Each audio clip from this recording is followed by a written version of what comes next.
Well, 7610 is split. Clutch is gone.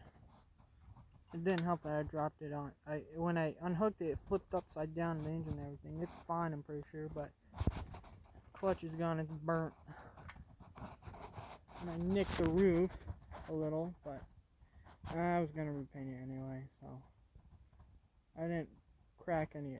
I made two little teeny cracks at the edge there, but I just pop them back and just prime them and paint. I don't even think I need a fiberglass. So, and plus I'm doing this by myself, so pretty good for doing it by myself. Just a backhoe and a floor jack that I bent the heck out of the thing, and the seals have gone in, and yeah. But I am going to call it a night.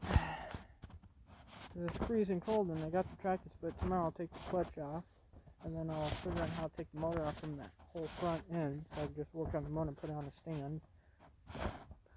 Might not know, because I got a Hub Freight stand.